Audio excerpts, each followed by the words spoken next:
കോഴിക്കോട് ലുലുമാൾ, കോട്ടയം ലുലുമാൾ, ഈ രണ്ട് ലുലുമാളോട് അങ്ങോട്ട് ചേർത്ത് വെച്ച് കഴിഞ്ഞാൽ എത്ര ലക്ഷം സ്ക്വയർ ഫീറ്റ് ഉണ്ടാവും? പറഞ്ഞു. യെസ്, അത് തന്നെ. 7 ലക്ഷം സ്ക്വയർ ഫീറ്റ് ഏതാണ്ട് വരും. അപ്പോൾ അത്രയും വലിപ്പമുള്ള ഒരു മാളാണ് നമ്മുടെ തൃശ്ശൂർ ജില്ലയിൽ വരാനായിട്ട് പോകുന്നത്. നമ്മൾ കഴിഞ്ഞ വീഡിയോയിൽ പറഞ്ഞായിരുന്നു, ഓർമ്മയുണ്ടോ ഏതാന്ന്? യെസ്, വേറെ ഏത് മാളും അല്ല, നമ്മുടെ തൃശ്ശൂർ കുട്ടനല്ലൂർ ബൈപ്പാസിന് സമീപത്തായിട്ട് വരാൻ പോകുന്ന ഹൈലൈറ്റ് ഗ്രൂപ്പിന്റെ ഏറ്റവും പുതിയ ഹൈലൈറ്റ് മാളിനെ പറ്റിയായിരുന്നു നമ്മൾ കഴിഞ്ഞ വീഡിയോയിൽ പറഞ്ഞത്. എന്താ അല്ലേ, ഏതാണ്ട് 7.4 ലക്ഷം സ്ക്വയർ ഫീറ്റ് വലിപ്പം, രണ്ട് ലുലു മാൾ ചേർത്താൽ ഉണ്ടാവുന്ന ഒരു സൈസ് അല്ലേ, ഇന്ന് മാത്രം വലിപ്പം ഉണ്ടാവും.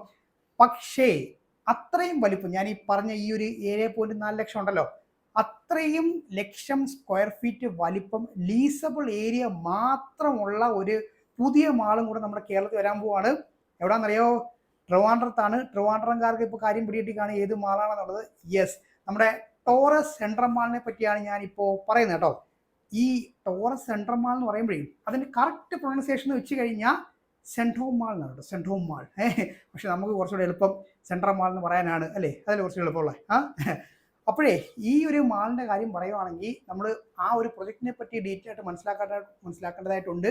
അതായത് ടോറസ് ഡൗൺ ടൗൺ പദ്ധതി എന്ന് പറഞ്ഞാൽ ഒരു വലിയ പദ്ധതി, അതായത് നമ്മുടെ ടെക്നോ പാർക്കിലെ ഫേസ് 3യിൽ സംഭവിച്ചിട്ടുള്ള, അതായത് IT മേഖലയിൽ ഏറ്റവും വലിയ ഒരു വിപ്ലവമാണ് ഇനി ഏതാനും വർഷങ്ങൾക്കുള്ളിൽ സംഭവിക്കാനായിട്ട് പോകുന്നത്.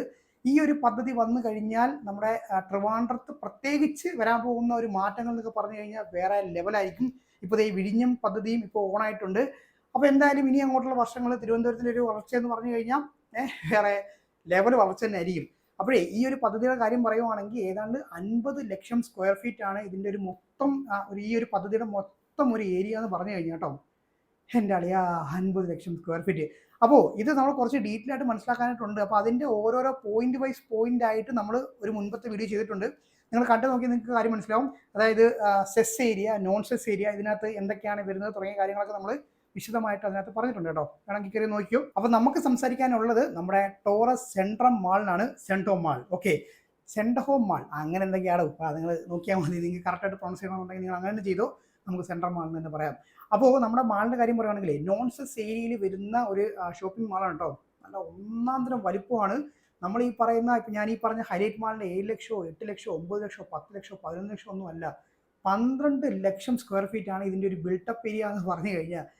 മോനെ, അപ്പോൾ നമ്മുടെ ഈ കോഴിക്കോട് ലുലുമാളും അതുപോലെ തന്നെ നമ്മുടെ കോട്ടയം ലുലുമാളും എടുക്കുകയാണെന്നുണ്ടെങ്കിൽ ഏതാണ്ട് 4 ഇരട്ടി വലിപ്പമാണ് ഈ ഒരു മാളിന്റെ വലിപ്പം എന്ന് പറഞ്ഞു കഴിഞ്ഞാൽ. പിന്നെ അതൊരു വലിയ IT ഹബ്ബായിട്ട് മാറാൻ പോകുന്ന ഒരു ഏരിയയും കൂടെ ആണ്.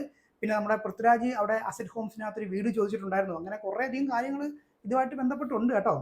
അപ്പോൾ ഞാൻ പറഞ്ഞല്ലോ 12 ലക്ഷം സ്ക്വയർ ഫീറ്റ് ആണ് ഇതിൻ്റെ ഒരു ബിൽട്ടപ്പ് ഏരിയ എന്ന് പറഞ്ഞു കഴിഞ്ഞാൽ. അതിനകത്ത് തന്നെ ഞാൻ നേരത്തെ പറഞ്ഞ പോലെ 7 ലക്ഷം സ്ക്വയർ ഫീറ്റ് ആണ് ഇതിൻ്റെ ഒരു ബിൽട്ടപ്പ് ഏരിയ എന്ന് പറഞ്ഞു കഴിഞ്ഞാൽ കേട്ടോ.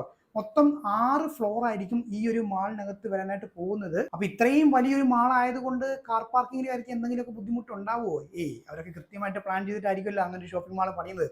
അപ്പൊ ഏതാണ്ട് 2000-ന് മുകളിൽ വാഹനങ്ങൾ പാർക്ക് ചെയ്യാൻ പാകത്തിലുള്ള ഒരു ഷോപ്പിംഗ് മാളാണ് നമ്മുടെ ഈ ഒരു ടോറസ് സെൻട്രൽ മാൾ എന്ന് പറഞ്ഞ കേട്ടോ. അപ്പോഴേ ഇപ്പോൾ ഇതിനകത്ത് നമ്മളിനി പുറത്തുനിന്ന് ആളുകൾ വന്ന് ഈ മാളിനെ അങ്ങോട്ട് എന്താ പറയുക വിജയിപ്പിച്ചില്ലെങ്കിൽ പോലും ഇതിനകത്ത് വർക്ക് ചെയ്യുന്ന ആൾക്കാരുണ്ടല്ലോ, അവർ മാത്രം മതി ശരിക്കും പറഞ്ഞാൽ ഇതിൻ്റെ ഉപഭോക്താക്കളായിട്ട്. കാര്യം എന്ന് വെച്ച് കഴിഞ്ഞാൽ അത്രയധികം എന്താ പറയുക ഒരു നമ്പർ ഓഫ് പീപ്പിൾസ് ആയിരിക്കും ഈ ഒരു ഏരിയയിൽ വർക്ക് ചെയ്യുന്നത് കേട്ടോ. ഒരുപാട് എനിക്ക് തോന്നുന്നു ഇപ്പം നമ്മളൊക്കെ കേരളത്തിന് പുറത്ത് പോയിട്ട് മറ്റ് സംസ്ഥാനങ്ങളിൽ പോയി ജോലി ചെയ്യുന്നത് പോലെ മറ്റ് സംസ്ഥാനങ്ങളിലുള്ള ആൾക്കാർ നമ്മുടെ ട്രിവാൻഡ്രത്തേക്ക് വന്ന് ജോലി ചെയ്യുന്ന ഒരു അവസ്ഥയിലേക്കൊക്കെ കാര്യങ്ങൾ മാറും. കാര്യം അതുപോലത്തെ ബ്രാൻഡുകളൊക്കെയാണ് അവിടെ ഇപ്പോൾ സ്റ്റാർട്ട് ചെയ്തിട്ടുള്ളത് കേട്ടോ. ഇനി അടുത്ത ക്വസ്റ്റ്യൻ എന്ന് വെച്ച് കഴിഞ്ഞാൽ നമുക്കൊക്കെ ഇൻട്രസ്റ്റിംഗ് ആയിട്ടുള്ള കാര്യം, തിയേറ്റർ ഉണ്ടാവോ? ഇത്രയും വലിയൊരു ഷോപ്പിംഗ് മാളൊക്കെ ആകുമ്പോൾ ഒരു തിയേറ്റർ അത്യാവശ്യം അല്ലേ, വേണ്ടേ?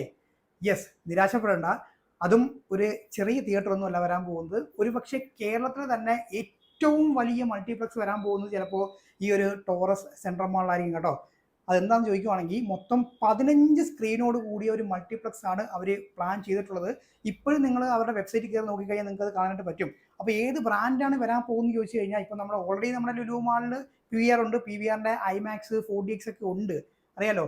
രണ്ടും തമ്മിൽ വലിയ ദൂരമൊന്നും ഇല്ല. അപ്പോൾ ഇവിടെ വരാൻ പോകുന്നത് പക്ഷേ PVR അല്ല, സിനിപോളിസ് ആണ് കേട്ടോ. സിനിപോളിസിന്റെ 15 സ്ക്രീനാണ് ഇപ്പോൾ പ്ലാൻ ചെയ്യുന്നത്. അതിൽ തന്നെ ഒരു IMAX സ്ക്രീൻ ഉണ്ടെന്നാണ് ഇപ്പോൾ അവരുടെ വെബ്സൈറ്റിൽ കൊടുത്തേക്കുന്ന ഒരു വിവരം എന്ന് പറഞ്ഞു കഴിഞ്ഞാൽ. അങ്ങനെ നോക്കുകയാണെന്നുണ്ടെങ്കിൽ ട്രിവാൻഡ്രത്ത് തന്നെ അടുത്തടുത്തായിട്ട് 2 വലിയ ഐമാക്സ് സ്ക്രീനുകളാണ് ഉള്ളത് കേട്ടോ. എൻ്റെ മോനെ വേറെ ലെവല്, വേറെ എന്താ വേണ്ട അല്ലേ. ഇപ്പുറത്ത് വിഴിഞ്ഞം പോർട്ട്, അതിൻ്റെ വലിയ വലിയ സാധ്യതകൾ, ഇപ്പുറത്ത് ടോറസ് ഡൗൺ ടൗൺ പദ്ധതി, അതിൻ്റെ വലിയ വലിയ സാധ്യതകൾ, ഇത്രയും വലിയ മോള് അല്ലേ, ഐമാക്സ് തിയേറ്റർ, അങ്ങനെ ഒരു വലിയ രീതിയിലേക്കായിരിക്കും ട്രിവാൻഡ്രം ഇനി അങ്ങോട്ട് മാറാനായിട്ട് പോകുന്നത്. അപ്പൊ ഇനി എന്നാണ് ഇതിന്റെ ഓപ്പണിംഗ് എന്ന് ചോദിക്കുകയാണെന്നുണ്ടെങ്കിൽ നിങ്ങൾ നിരാശപ്പെടേണ്ട. 2024 തുറക്കാൻ ചാൻസ് ഇല്ല, 2025 തുറക്കാൻ ചാൻസ് ഇല്ല, 2026 ആകുമ്പോഴത്തേക്കും തുറക്കുമായിരിക്കും എന്ന് നമുക്ക് പ്രതീക്ഷിക്കാം കേട്ടോ. എന്തായാലും ഈ ഒരു മോളിന്റെ കാര്യം മാത്രമല്ല, ഈ ഒരു പദ്ധതി വരുന്നതോട് കൂടിയിട്ട് സംഭവിക്കാൻ പോകുന്ന മാറ്റങ്ങളൊക്കെ നമ്മൾ ഇനി കണ്ട് അറിയും കേട്ടോ.